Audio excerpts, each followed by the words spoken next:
Este templo de amor e de paz, que ao despertar de um novo homem nos induz, te conclama, irmão, de última hora a ingressar. Boa noite, companheiro. É com muita alegria que a gente retorna a essa casa, mesmo virtualmente. Retorno a essa casa da minha casa, abro as portas para as pessoas queridas do Centro Espírita Trabalhadores de Jesus, para dividirmos o estudo que já fiz há algum tempo sobre o apóstolo Pedro. Sobre um Pedro que a gente talvez ainda não tenha parado para refletir muito profundamente. O Simão Pedro, pescador, homem simples do povo, casado, que tinha família, um homem como nós. Para que a gente faça esse estudo, a gente recorreu a algumas obras históricas. A gente recorreu à Bíblia de Jerusalém, a gente recorreu ao Novo Testamento de Haroldo Dutra Dias, mas também recorremos, além de alguns historiadores do Evangelho, mas também recorremos às obras da benfeitora espiritual Amélia Rodrigues, né? O Espírito Amélia Rodrigues, pela psicografia de Divaldo Pereira Franco. Tem 3 livros que nos chamam muita atenção. O livro Primícias do Reino, Quando Voltar a Primavera e Pelos Caminhos de Jesus. E Amélia Rodrigues, no prefácio de Primícias do Reino, cita, para justificar a sua obra, a inicia com a passagem contida em Lucas, capítulo 20, versículo 24 e 25, que diz: mostrai-me uma moeda. Quem tem a imagem e a inscrição?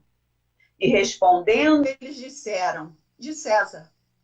Disse-lhes então: dai, pois, a César o que é de César, e a Deus o que é de Deus. E a obra Primícias do Reino, que vai falar sobre os primeiros passos do cristianismo junto a Jesus, com Jesus ainda andando lado a lado dos seus apóstolos, ele inicia, segundo Amélia Rodrigues, nesse vigoroso e expressivo diálogo. Porque ele diz que ali se defrontam 2 reinos que estão em luta, em litígio.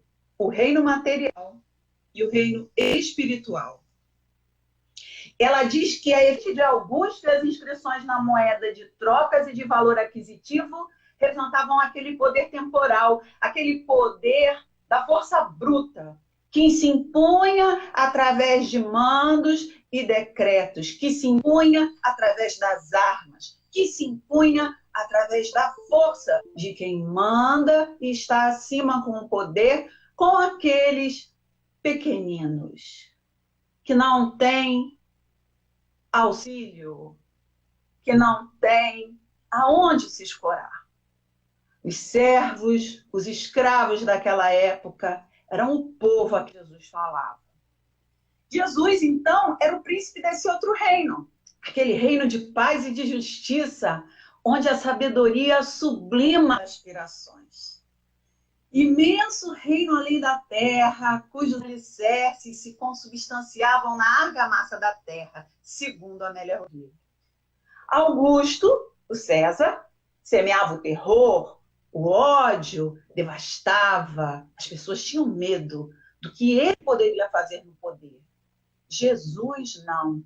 Ele trazia o convite enérgico e desataviado à escolha, ao dever maior do amor. Então, Amélia Rodrigues inicia isso no livro Primícias do Reino, e nós também usamos aqui para justificar o nosso estudo. Precisamos lançar essa luta interna em nós, entre o reino material e o reino espiritual. A qual reino queremos pertencer? A qual reino, na verdade, pertencemos? Estamos mais preocupados com a materialidade ou estamos preocupados com esse reino superior espiritual que Jesus nos trouxe? Simão Pedro também se indagou sobre isso. Simão Pedro, que é considerado a pedra fundamental do cristianismo, ele é o apóstolo mais citado no livro Quando Voltar a Primavera. Dos 23 capítulos do livro, 5 capítulos falam exclusivamente sobre as situações com Pedro. Aí vocês podem falar assim para mim, nada, 5 capítulos só é pouco. Não é pouco. Porque Pedro é o apóstolo mais citado. Nenhum outro capítulo cita um apóstolo especificamente. Cita muito rapidamente. Ou um ou outro. São 12 apóstolos. Mas Pedro é citado em 5. Além disso, em Primícias do Reino, o capítulo que fecha o livro conta, narra a história, uma situação vivida por Pedro, que daqui a pouco nós vamos comentar. É de se perguntar, por que a Amélia Rodrigues usaria tanto os momentos de Pedro com Jesus? Não haveria também tido Tiago, momentos com Cristo, que nós devêssemos saber? Humberto de Campos narra um desses.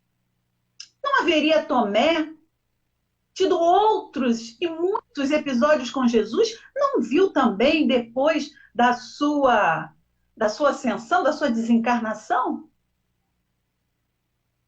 Por que Pedro? Vamos tentar concluir isso juntos.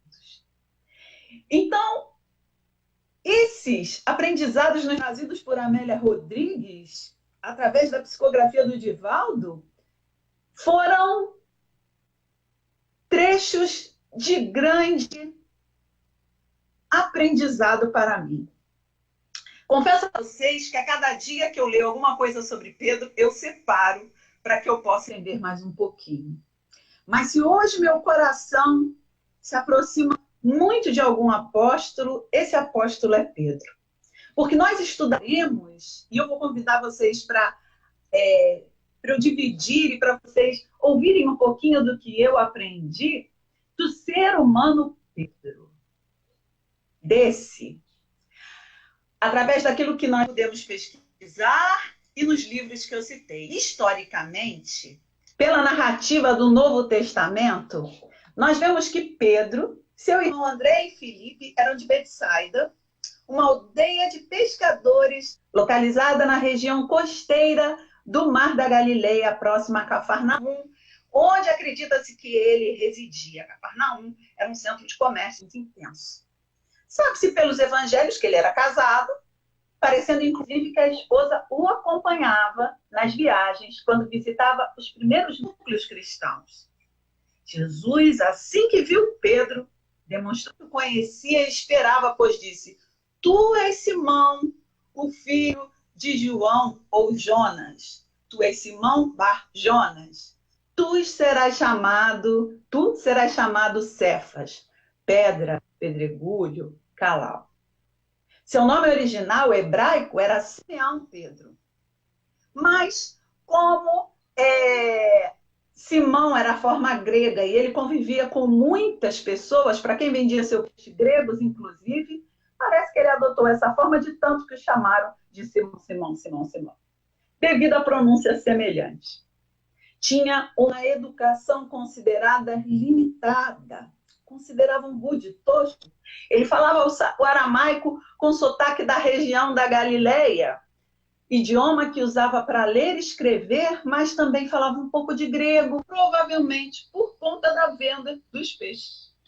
O evangelista Marcos o tratou como Simão até o capítulo 3, quando narra a escolha dos 12 apóstolos, e diz que a Simão sobrepôs o nome Pedro. Os evangelistas Lucas e Mateus trazem narrativas semelhantes, mas João enfatiza que o primeiro a querer conhecer Jesus foi o André. Quando? Porque André era discípulo de João Batista. Então estava André e Filipe, um dos dias que João Batista estava ali, e viram quando Jesus passa naquele segundo encontro com João, e João fala, ali vai o Filho de Deus. Então, André e Filipe o seguem e querem conversar com Jesus. É André e Filipe que vão à casa de Jesus pela primeira vez, convidados por ele. E André retorna e fala a Pedro sobre Jesus e o apresenta, falando vagamente sobre a escolha dos outros apóstolos. Mateus narra que Jesus pergunta aos discípulos o que os homens diziam que ele era. E após vir as respostas, indaga aos mesmos quem os discípulos acham que ele é. Bom, essa foi uma das passagens mais lindas de Pedro, porque até então, Pedro se mostrava, ora rude, ora abraçava as ideias de Jesus, ora ele queria compreender aquele homem, abraçar e seguir. E ele foi ficando envolvido por tudo aquilo que Jesus fazia. E nessa hora, nessa parte aqui que a gente começa a narrar em Mateus, é que nós vemos ali despontar algo que no Espiritismo nós estudamos muito. A mediunidade de Pedro. A capacidade que Pedro tinha de facilmente se sintonizar com o mundo espiritual. Quando Jesus faz essa pergunta aos seus discípulos, Pedro recebe a relação de Deus, recebe a revelação do alto, sente no seu espírito e diz a Jesus que ele é o Filho de Deus que vive entre nós, porque todos somos filhos de Deus. Ao que Jesus responde, tu és Pedro, e sobre esta pedra edificarei a minha igreja e as portas do Hades, que significa submundo, o mundo dos mortos. E as portas do Hades, não prevalecerão contra ela. Eu te darei as chaves do reino dos céus, e tudo que ligares sobre a terra estará ligado nos céus, e tudo que desligares sobre a terra estará desligado nos céus. E é nesse ponto que a gente trouxe essa passagem, porque essa frase é muito discutida por causa do sentido, do jogo de palavras, que o significado de Pedro, que é pedra, tem. Alguns defendem que pedra seria o próprio Pedro, enquanto outros dizem que a pedra seria a verdade declarada por Pedro. Isto é, que ele é o Cristo, Filho de Deus, que vive entre nós. E é por isso que a gente ouve desde criança, principalmente pessoas que foram criadas em outras religiões, que Pedro tem as chaves do céu. Que é São Pedro, a gente vê muitos cartunistas fazendo isso, é São Pedro que recebe todos os mortos. É São Pedro que está na porta dos céus e só entra ali quem passar por ele. Mas isso é uma interpretação literal. Nós nos aproximamos mais daquela que o Espiritismo nos traz, daquela superior, onde nós procuramos entender que Pedro e a igreja que Jesus fundava ali, ou seja, o seu ensino que ele fundava ali, teria maior significação para aqueles que eram como ele, os simples, as pessoas, que para elas, ali sim, estavam as chaves dos céus. E que ele seria o maior exemplo. E é por isso, meus amigos, que hoje trago esse estudo. Acreditamos que Pedro não somente é digno, mas merece ser estudado, porque é ele quem se aproxima mais de nós. Nós admiramos vários evangelistas. Lucas conviveu com Maria, diz inclusive, estuda-se que o evangelho de Lucas foi o evangelho ditado pela mãe de Jesus. Marcos teria sido aquele evangelista que ditou o evangelho segundo a próprio Pedro, segundo uma carta que ele teria enviado, segundo o que eu estudei aqui de outros grandes estudiosos. Mateus era Levi, apóstolo direto de Jesus, um dos poucos, talvez, que soubessem escrever. Paulo, apóstolo dos gentios, que descobriu a sua missão na estrada de Damasco, era o que a gente mais sabe. Também era letrado. Uma pessoa que era doutor da lei.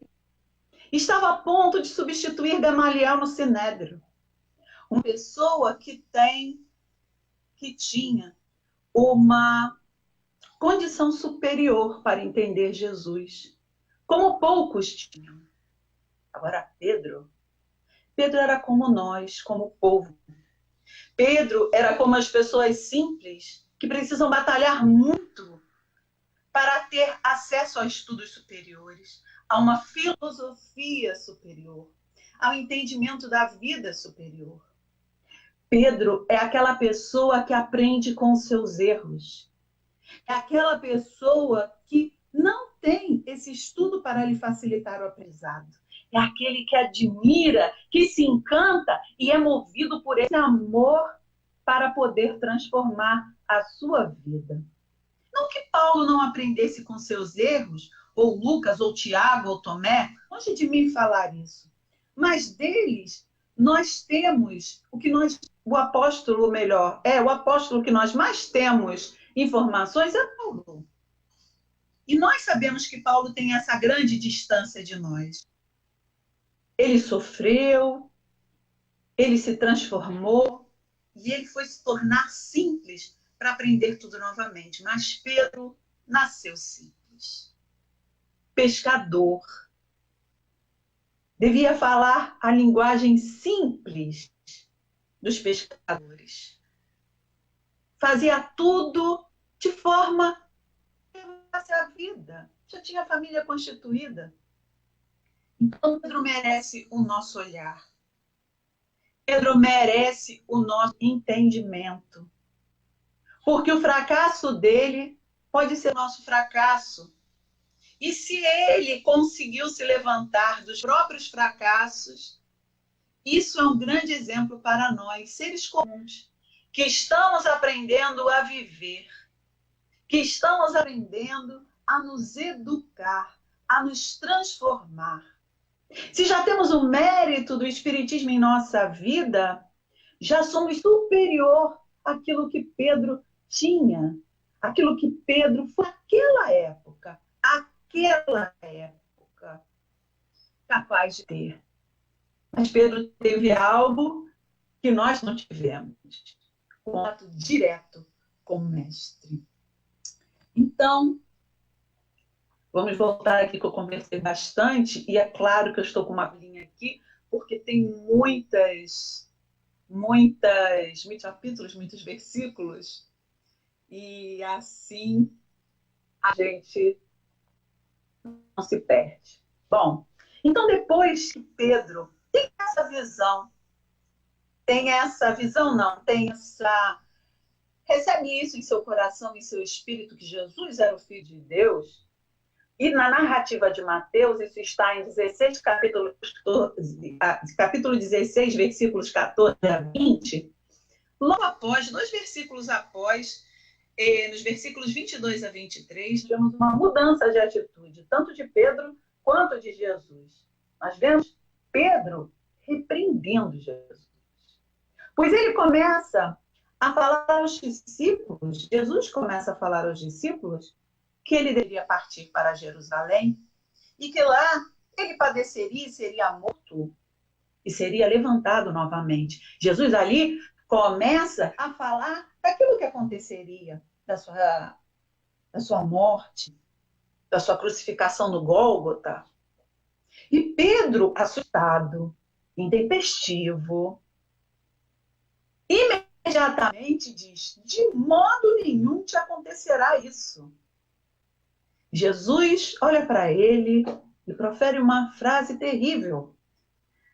Vai para trás de mim, Satanás. Tu és um escândalo para mim, por não compreender as coisas de Deus, mas as dos homens. Olha, Logo antes, Mateus narra que Jesus tinha falado que foi Deus quem havia comunicado a Pedro, no seu íntimo e no seu coração, que ele era o filho dele. E logo depois o repreende. Vamos entender aqui também que Satanás significa adversário. Por que Jesus o repreende? Segundo os evangelistas, Pedro era um homem rude, impetuoso, líder nato, fiel a Jesus. E ele confunde essa fidelidade com a materialidade. Se ele era aquele que conseguia entrar naquela boa sintonia, naquela sintonia superior, a ponto de entender os conceitos superiores de Jesus, imediatamente ele se ligava pela sua materialidade. Diziam para ele um conceito diferente, um conceito de minar o trabalho do Cristo. E quando Jesus fala, vá para trás de mim, é porque para Jesus, para o Cristo, aquela fala não deveria estar à frente do trabalho que reconhecidamente ele sabia que deveria fazer. A libertação que ele deveria nos dar, a esperança, libertação no nosso conceito de morte, a esperança no porvir, no futuro, mesmo com todas as dores, com todas as agruras pelos quais nós passamos durante a vida terrena. E eu fiquei me colocando no lugar de Pedro. Saí do momento em que eu estava tão elevado. Falo com Jesus de repente. Eu quero protegê-lo. E Jesus me repreende. Eu fiquei pensando o que eu, Fernanda, sentiria. Se uma pessoa que a gente ama muito e que a gente diz que vai defendê-la com unhas e dentes, de repente nos repreende, briga conosco por um sentimento que a gente julga ser bom, a gente fica feliz. A gente consegue compreender o propósito superior daquela pessoa? Ou é a nossa materialidade que tenta nos fixar na ingratidão daquele que fez aquilo conosco? Meus amigos, o que eu estou fazendo é tentando convidar vocês para o olhar de Pedro. É claro que ele tinha Jesus ao lado dele. Mas nós temos inúmeros professores ao nosso lado, inúmeros mestres. Nossa família, no nosso campo social, que nos alertam muitas vezes sobre coisas equivocadas que fazemos. E nós não admitimos. Imagina Pedro ouvindo aquilo de Jesus. Como nós teríamos nos sentido?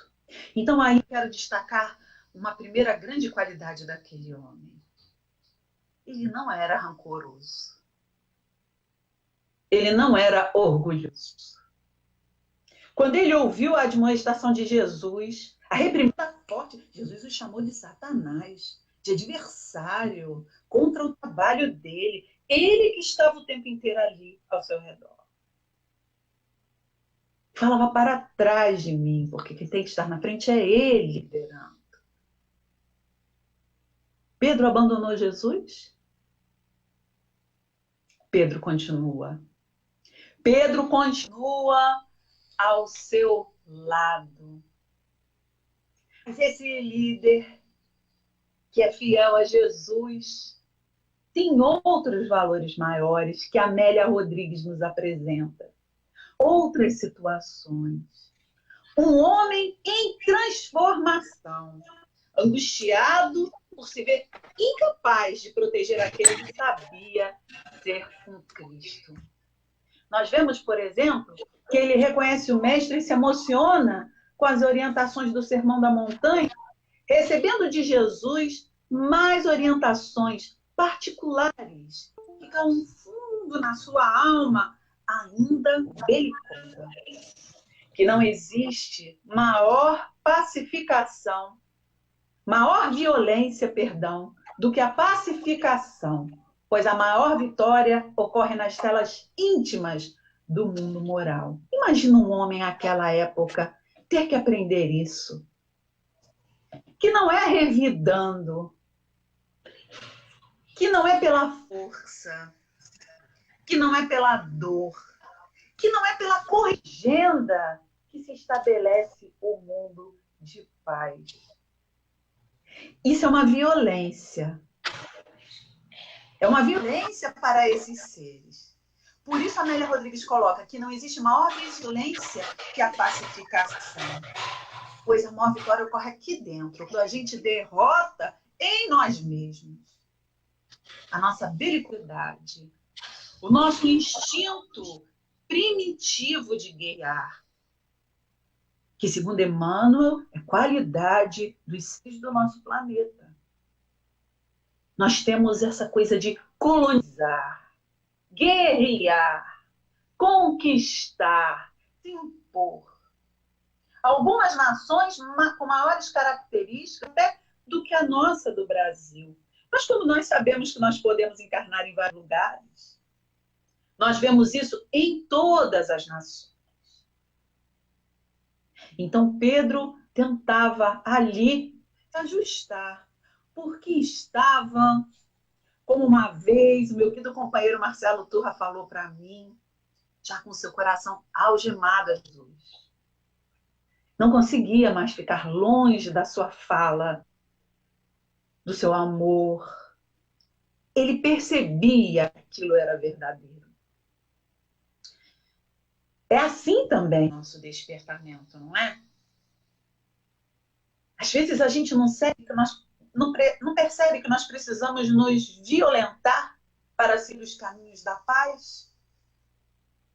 Quantas vezes a gente percebe desencantado a nossa invigilância?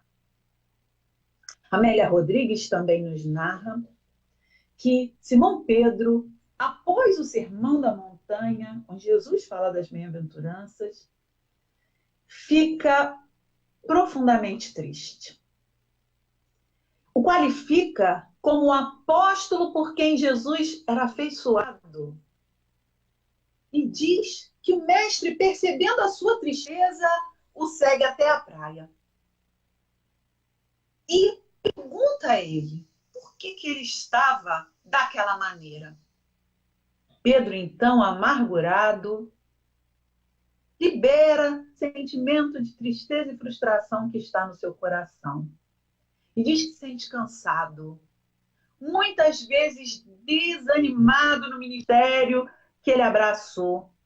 E chora muito, chora bastante. Diz não ignorar a sua inferioridade, mas luta com sentimentos que a todo momento indicam seu estágio de aprendiz. Naquele momento, ele queria se afastar de todos aqueles que participavam do apostolado. Mas eles os agrediram tanto que às vezes ele achava que não podia suportá-los. Perguntou se ele poderia se afastar.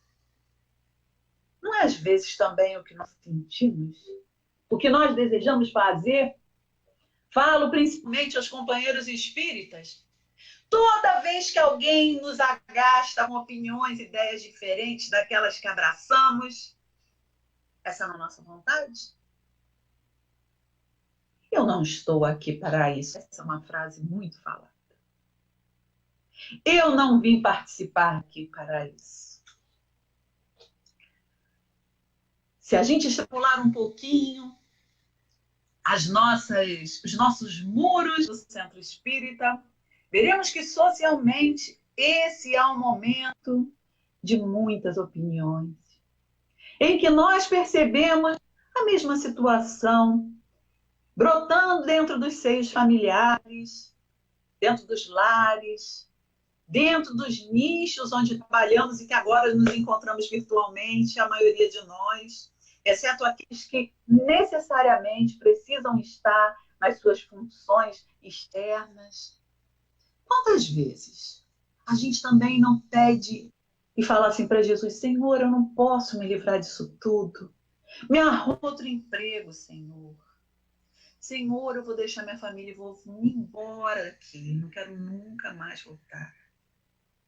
Me liberta disso, Senhor. É abandonar o nosso ministério. Isso é abandonar o nosso trabalho. É abandonar aquilo que a gente se propôs. E Jesus o acalenta e o chama para continuar. Em outro momento, vemos o apóstolo querido deslumbrado com a presença de ilustre fariseu que oferecia suporte financeiro para a disseminação da boa nova. Mas queria ficar oculto, pois não queria, de alguma forma, empanar o seu status social.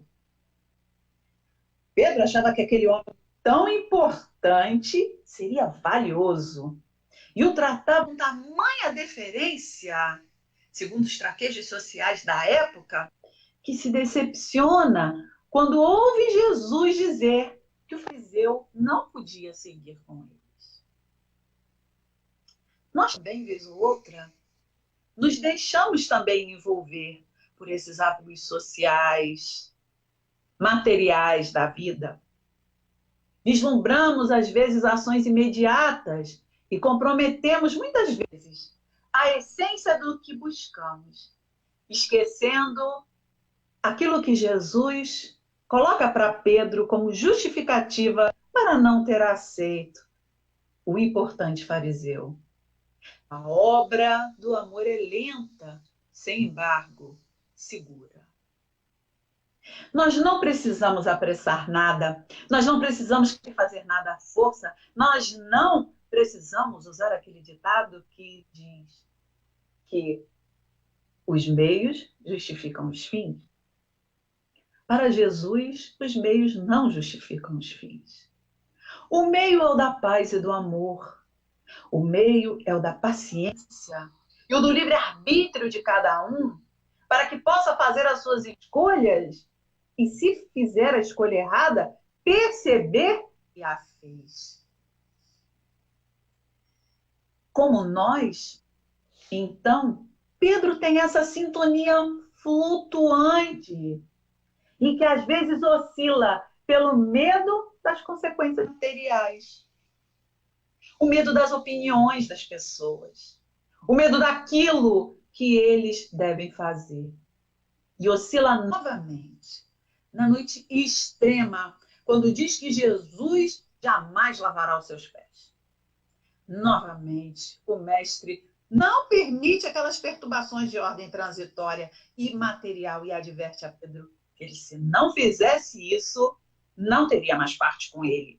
Imediatamente, Pedro se recupera. Pede não somente que o mestre lave as mãos, mas os pés, mas as mãos e a cabeça. Há uma passagem não comentada nos livros de Amélia Rodrigues, que me deixaram intrigada, que é a negação de Pedro. Ele faz nessa passagem exatamente o que considerou antes, não quer deixar Jesus preso, por isso ele fere o soldado. Eu vou pegar a Bíblia de Jerusalém aqui para mostrar para vocês o que eu achei interessante. Bom, primeiro em Mateus. Na prisão de Jesus, em Mateus, nós vemos assim. Isso está no capítulo 26, no versículo 50, quando Jesus começa a falar. E Jesus fala para ele: amigo, para que estás aqui? Que é quando ele fala com Judas. Então, avançando, deitaram a mão em Jesus e o prenderam. E eis que um dos que estavam com Jesus, estendendo a mão, desembainhou a espada e, ferindo o servo do sumo sacerdote, decepou-lhe a orelha. Segundo Mateus, a reação de Jesus é essa: guarda a tua espada no seu lugar, pois todos os que pegam a espada, pela espada perecerão. Ou pensas tu que eu não poderia apelar para meu Pai, a fim de que ele pusesse à minha disposição agora mesmo mais de 12 legiões de anjos. E como se cumpririam, então, as Escrituras, segundo as quais isso deve acontecer? Então, Mateus não diz quem foi que decepou a orelha do centurião. No caso aqui não é centurião. No caso aqui seria um emissário do sumo sacerdote. Mas Lucas, no capítulo 22, item 52, perdão, 52 não, 49, diz que acontece assim: vendo que estava para acontecer, os que se achavam com ele disseram, os que achavam com ele, os discípulos, Senhor, e se ferirmos a espada? E um deles feriu o servo do sumo sacerdote, decepando-lhe a orelha direita. Jesus, porém, tomou a palavra e disse, deixai, basta. E tocando-lhe a orelha, curou. Então, para Lucas, Jesus não contemporiza, repreende. Não dizem também aqui quem foi que fez. E dizem que cura a orelha do servo do centurião. E João, que são os únicos 3 evangelistas que narram essa prisão de Jesus, diz assim, capítulo 18, item 10. Perdão, toda hora eu falo item como se fosse o livro dos Espíritos, versículo, capítulo 18, versículo 10. Então Simão Pedro trazia uma espada. Por que Simão Pedro estava com uma espada? Já começa daí. Tirou-a, feriu o servo do sumo sacerdote, a quem decepou a orelha direita.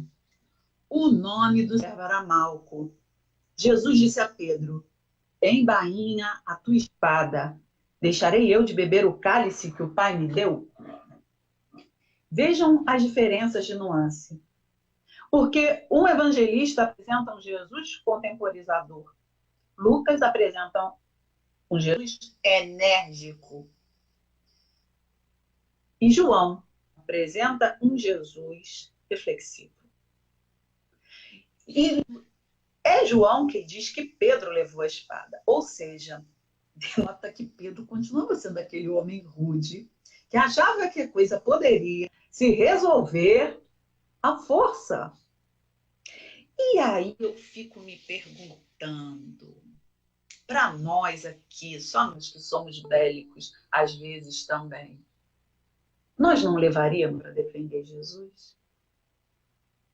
O que nós não faríamos com os nossos ainda sentidos equivocados para defender Jesus? Será tão difícil assim? E outra coisa me ocorreu. Visto que a gente observa algumas reações, às vezes dos companheiros ao nosso redor, companheiros de vários, companheiros no lar, companheiros na sociedade, companheiros no trabalho, companheiros na casa espírita.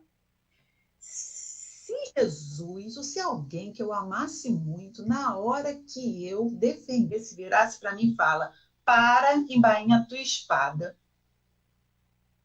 e depois fosse preso, na nossa materialidade, o que nós pensaríamos? Também eu quis defendê-lo.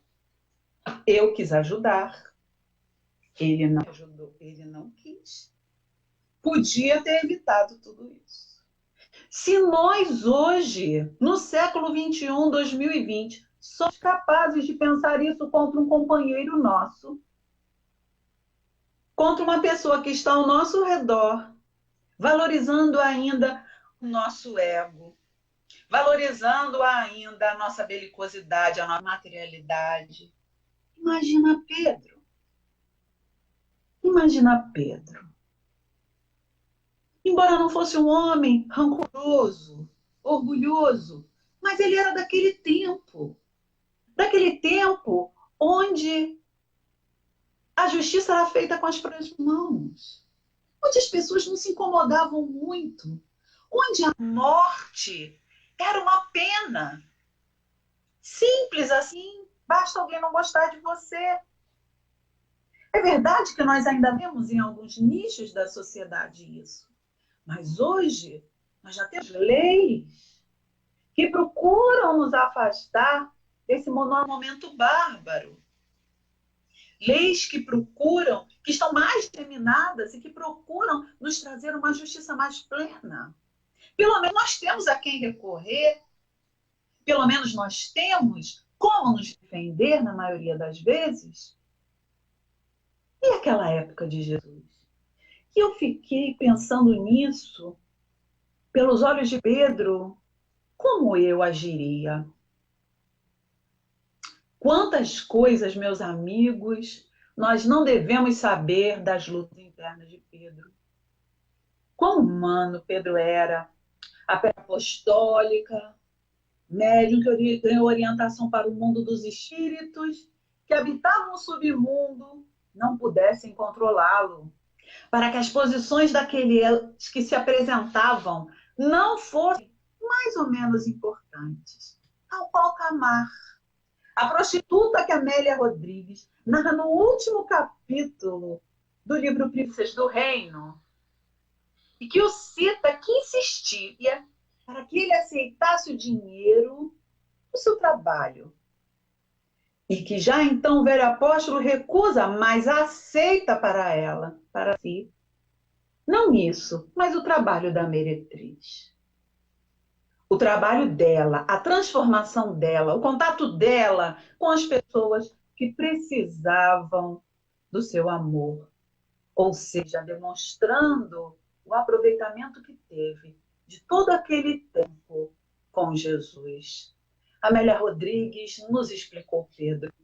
Amélia Rodrigues nos diz, como se fosse o pensamento de Pedro, como lhe fora difícil, antes daquela hora, compreender as sutilezas da mensagem de Jesus. Era de fato Cefas, Petra, calhau ou pedra, cabeça dura. Não possuía sutileza para as questões do espírito. Rocha ou pedra, apelido que o mestre lhe dera, significaria que seriam tão firmes a sua fé e abnegação que se compararia à força e rigidez da pedra? Não poderia afirmá-lo. Desde a ressurreição, todavia, aclaravam-se os painéis e as recordações que ofereciam-lhe soberana lucidez. Eis que deixamos tudo para seguir-te. Que lucraremos com isto? Era o homem rude. Explica-nos esta parábola. Era o espírito querendo se iluminar. Ensina-nos a orar. Era o diamante bruto que começava a se cindir de luz. No Tabor, egoisticamente, sugeria que fossem levantadas tendas para aqueles que se materializavam. Sim, Senhor, sabes o quanto te amo. Desejava permanecer-lhe fiel e doar-se. Agora sentia a sabedoria do Cristo iluminar o seu amor, diferenciando o trivial do sublime, o trágico do que é superficial. Eu te seguirei. Simão, filho de Jonas, tu me amas? E bombavam isso na sua mente. Sim, tu sabes que eu te amo. Estava desde agora ineludivelmente estreita ao Rabi, entregue aos seus cordeiros. Dias depois viu acender, entre as lágrimas da saudade e da gratidão profunda, e desceu de Betânia a Jerusalém e foi apacentar os cordeiros do seu rebanho. E assim, meus amigos, para terminar o nosso estudo de hoje, cito para vocês ainda uma última página intitulada O Fracasso de Pedro, do companheiro, do mentor amigo querido de todos nós, Emmanuel, que cita, que faz uma interpretação sobre aquela passagem de Mateus, capítulo 26, versículo 58, que diz: E Pedro seguiu de longe até o pátio do sumo sacerdote e, entrando, assentou-se entre os criados para ver o fim. Emmanuel diz o seguinte: o fracasso do amoroso pescador reside aí dentro, na desatenção para com as advertências recebidas. Grande número de discípulos modernos participam das mesmas negações em razão de continuarem desatendendo. Informa o Evangelho que naquela hora de trabalhos supremos, Simão Pedro seguiu o mestre de longe. Ficou no pátio do sacerdote e assentou-se entre os criados deste para ver o fim. Leitura cuidadosa do texto, segundo Emmanuel, esclarece-nos o entendimento e reconhecemos que ainda hoje muitos amigos do Evangelho prosseguem caindo em suas aspirações e esperanças por acompanharem o Cristo à distância, receosos de perderem gratificações imediatistas. A gratificação, aqui cabe uma pausa, pode ser o reconhecimento, pode ser o elogio, pode ser o abraço, pode ser o consentimento. Existem inúmeros tipos de gratificações. Quando chamados a testemunho importante, demoram-se nas vizinhanças da arena de lutas redentoras, entre os servos das convenções utilitaristas, assestando binóculos de exame a fim de observarem como será o fim dos serviços alheios. Todos os aprendizes nessas condições naturalmente fracassarão e chorarão amargamente como Pedro. Mas, meus amigos, não é isso que queremos. O que nós queremos é algo diferente. O que nós queremos é acertar com Pedro. Se Emmanuel faz uma página intitulada O Fracasso de Pedro, não é para que nós nos fixemos nas qualidades que Pedro ainda não havia conquistado, mas para que nós nos fixemos nas qualidades que devemos conquistar e que ele conquistou. E que ele se esmerou mais profundamente pelo trabalho com aqueles que Jesus considerava o seu rebanho. Ele apacentou-os todos. E assim, meus queridos amigos, nós concluímos o nosso estudo de hoje, agradecidos aos companheiros do Centro Espírita Trabalhadores de Jesus. Nosso querido Bezerra de Menezes, mentor amigo, e aos bons espíritos da sua falange, que nos assessoraram e nos assessoram a todo momento nas nossas dificuldades, porque também somos pedra. Também somos pessoas com dificuldades de entendimento. Também passam no coração aquelas atitudes materialistas,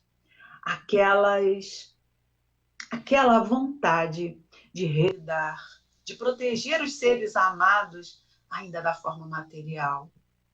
Que Jesus nos abençoe, então. Convido a todos para a prece de encerramento. Mestre Jesus, eu não sei, Senhor, se sou tua discípula. Eu não sei, Senhor, se um dia poderei andar ao lado dos apóstolos queridos. Eu não sei, Senhor, mas eu sei, Mestre, que já te amo. E como Pedro, Senhor, na minha rudeza. Como Pedro, Senhor, na minha falta ainda de compreensão maior das tuas mensagens sublimes. Me lanço ao estudo na busca de compreender-te. Na busca, Senhor, de compreender minhas atitudes e transformá-las. Para que não saia do caminho, Senhor. Para que eu tenha ao meu lado somente os bons companheiros que desejem, como eu, se apoiar no farol do teu Evangelho, da tua boa nova, e seguir rumo à nossa plenitude espiritual. Sendo assim, Mestre Jesus, nesse momento em que tantos corações, em seus lares, podem se encontrar entristecidos, desanimados, apreensivos e angustiados. Que os bons espíritos, Senhor, e que estas minhas palavras possam cair no coração de todos como um bálsamo de esperança. Que o exemplo de Pedro, Senhor, nos renove, porque se ele conseguiu, nós conseguiremos. Fica conosco, Mestre Jesus, ampara-nos hoje, agora e sempre. Que assim seja. Eu agradeço meus amigos, Lucinha, Valde, os companheiros que possibilitaram o nosso estudo de hoje. Um abraço e boa noite.